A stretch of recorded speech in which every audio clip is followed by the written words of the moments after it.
Au début, ah, t'as vu ça, c'est Prosper, c'est bien. Au bout d'un an, ah, putain, ah, ah, Prosper. Ah. Au bout de 2 ans, ah, non, lui, c'est qui lui? Ah non, lui, je connais pas, lui. Ah, lui, c'est. Bon, c'est. 1, 2, 3. Ça démarre tout de suite. Du poker. Je trouve que le poker, c'est le plus beau jeu du monde. Je suis un fan de poker. À 19 ans, je suis parti vivre à Londres. Et la seule chose que j'avais, c'est que j'avais une télé. Je parle de ça dans les années 2000. J'avais une télé.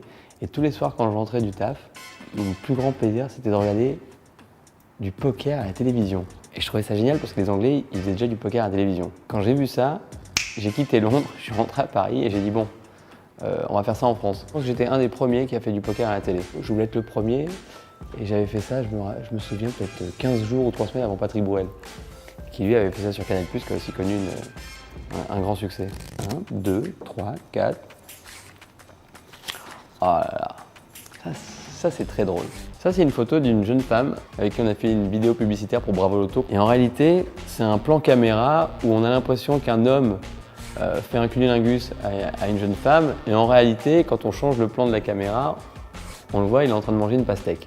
Quand on a lancé cette pub sur les réseaux sociaux, ça n'a pas eu un gros buzz. Et quelques heures plus tard, notre partenaire avec qui on travaille maintenant depuis des années, qui s'appelle Jiffy, qui a 95% de ses clients sont des clientes. Quand eux l'ont balancé sur leurs réseaux sociaux, là il y a eu un buzz extraordinaire et ça a été une folie. Et là il y a eu un engagement de gens pour, contre, du sexisme, pas du sexisme. Je trouve ça drôle parce que c'est comme aujourd'hui l'humour. Si on fait une blague sur les noirs et qu'on est noir, il n'y a pas de souci. Si on fait une blague sur les juifs, qu'on est juif, il n'y a pas de souci. Si tu fais une blague sur les noirs mais t'es blanc, t'es musulman et que tu fais une blague sur les juifs, tout de suite c'est toute une question de point de vue. Et la com c'est un peu ça aussi. Moi j'ai un grand respect pour les femmes, la dignité humaine, donc j'ai pas eu l'impression de faire quelque chose de méchant.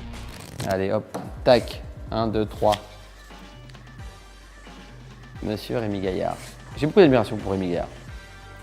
Ce mec me fait foncièrement rire. Cette histoire de cage, ça a été fou. Quand on a lancé Bravo Loto, j'avais déjà depuis un certain temps l'idée de mettre quelqu'un... au début, je voulais mettre quelqu'un dans une vitrine, enfermé, avec un jackpot, faire jouer des gens, et pour le délivrer, fallait faire tomber le jackpot. En fait, je voulais mettre Rémi. Rémi m'a dit, écoute, ton truc, il est bien, mais moi, tu me mets pas dans une vitrine. Moi, je veux bien le faire, mais je veux le faire pour une cause qui me plaît. Sa cause, c'est de défendre les animaux. C'était évident, on a lancé ça, il s'est mis dans une cage à la SPA. Franchement, ça a été fou, cette aventure. La vidéo, elle a fait 50 millions de vues en 48 heures. Nous, notre app, elle a été téléchargée des millions de fois. Lui, son but, c'était de faire adopter les animaux. Nous, notre but, c'était de récolter le plus d'argent possible pour la SPA. Donc en fait, à chaque fois que vous téléchargiez Bravo Loto ou Bravo Speed, on reversait X euros à la SPA. Je crois qu'on a levé, tout confondu, un peu plus de 200 000 euros en 3-4 jours. Donc ça a été un succès incroyable, tout le monde était content. Oh. Nice People. Le premier souvenir que j'ai de Nice People, c'est quand j'arrive à la tour TF1, je suis reçu par Étienne Moujotte en haut de la tour, il est de dos à moi, il regarde le tout Paris et il me dit, de dos, hein, il me dit Prosper, vous allez représenter la France dans notre première télé-réalité parce que Nice People, c'était la première télé-réalité de TF1.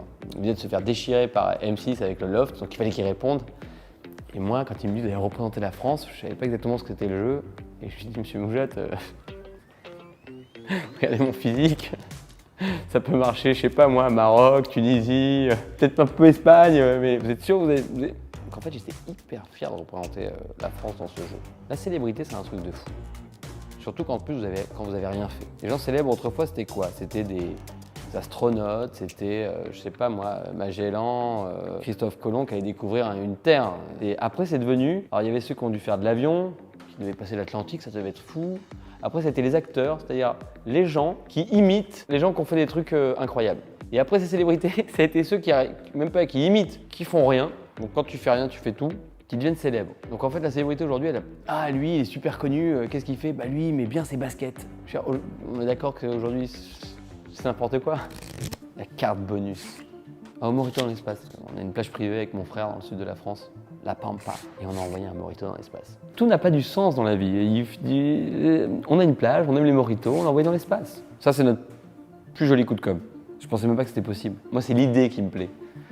Envoyer un mojito dans l'espace, Elon Musk, lui, il a envoyé une bagnole. On envoie tout dans l'espace. C'est un gros bordel. Le mojito est exposé, les gens se prennent en photo avec. Jamel Debbouze, quand il est arrivé à la plage, la première chose qu'il a fait, il a regardé, il a vu l'idée, il s'est pris en photo. Donc ouais, ça nous sert pour la com. Et j'aime bien. Faut toujours essayer de raconter des belles histoires.